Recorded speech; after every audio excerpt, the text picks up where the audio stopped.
Hai, Assalamualaikum warahmatullahi wabarakatuh. Nama saya Nurhanisa binti Muhammad. Nombor kad matrik saya ialah 23 DLS 19F 2044. Saya telah menjalani latihan industri selama 4 bulan di syarikat Elektroserve Malaysia Sdn Bhd. Okey, pada hari ini saya ingin membentangkan laporan akhir saya. Okey. Slide yang pertama ialah pengenalan.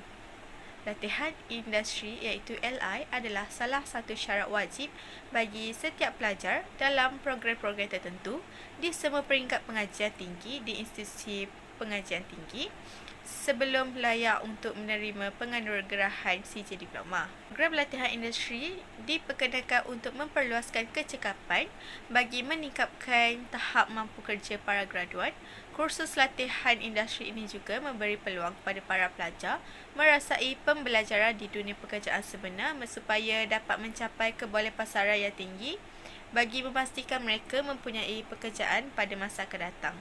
Kursus ini bertujuan untuk memberikan pendedahan tentang keadaan sebenar di alam pekerjaan dari segi perkembangan teknologi, komunikasi yang berkesan, amalan kerja berpasukan, polisi pekerjaan, prosedur, peraturan-peraturan dan etika profesional organisasi. Seterusnya ialah latar belakang. Syarikat ini telah ditubuhkan pada 20 Ogos 1990 dan syarikat pertama yang ditubuhkan ialah di kawasan perindustrian Jakar. Okey. Syarikat ini juga mempunyai lebih daripada satu cawangan iaitu di Johor, Bintulu, Kazakhstan, Kuala Lumpur dan Paka. Paka ini ialah ibu pejabat ataupun HQ. Okey, antara servis dan perkhidmatan yang dilakukan oleh syarikat ini ialah elektrik dan mekanikal, penyelenggaraan, pembekalan, pemasangan, pengujian, pentaulihan mesin dan peralatan dan pembaikan bengkel. Visi dan misi syarikat ini ialah ingin menjadi salah satu syarikat terkemuka dalam bidang perkhidmatan kejuruteraan elektrik dan mekanikal dan perniagaan yang berkaitan di peringkat global. Misi syarikat ini ialah komited untuk menjadi cemerlang dalam perkhidmatan untuk mencapai kepuasan pelanggan. Okey. Lokasi syarikat ini sekarang ini bertempat di Paka, Terengganu. Seterusnya ialah laporan teknikal. Okey, saya menyediakan purchase request form iaitu barang permintaan pembelian, menyediakan purchase order pesanan pembelian, menyediakan purchase authorized ataupun authorization kebenaran pembelian, menyediakan request payment iaitu barang minta bayaran. Okey. Di setiap slide yang ditunjukkan, saya ada melampirkan contoh barang-barang yang saya sediakan seperti purchase request form, purchase order, purchase authorization dan request payment. RF iaitu request payment ini saya menyediakan ataupun orang yang ingin membeli barang itu sediakan sendiri.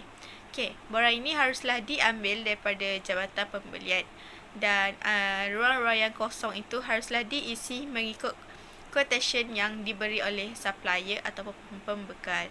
Okey, setelah siap menyediakannya, perlulah dihantar kepada jabatan pembelian untuk membuat semakan dan untuk menyediakan purchase order. Okey, purchase order ini disediakan oleh jabatan pembelian dan dengan menggunakan Zoho Books.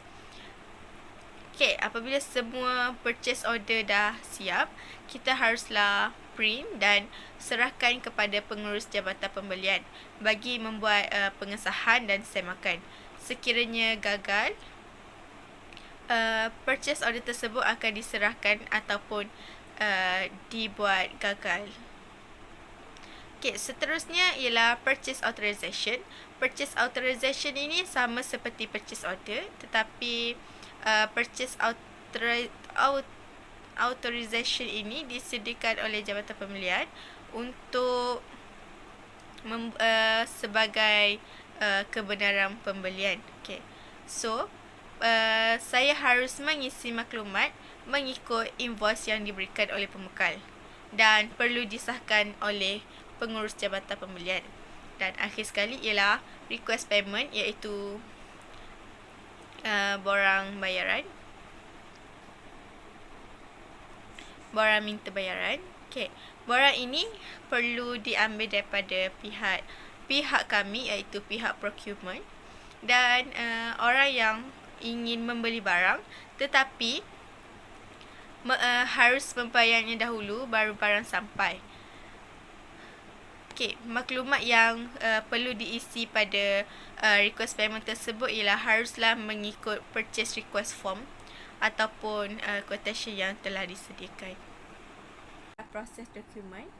Okey, ini ialah proses dokumen di mana daripada titik permulaan dokumen itu sampai kepada Jabatan Pembelian dan akhirnya ke Jabatan Akaun. Okey, pertama sekali saya perlu mengambil borang membeli barangan dan perkhidmatan. Dan yang kedua, menyerahkan borang permintaan pembelian. Yang ketiga, mendapat kelulusan daripada pengurus jabatan. Yang keempat, mengambil stok daripada pembekal. Yang kelima, membuat saringan. Pihak pembelian akan membuat saringan sebelum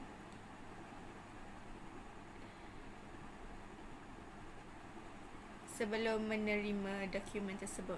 Okey, yang keenam ialah kelulusan daripada Jabatan Pembelian, iaitu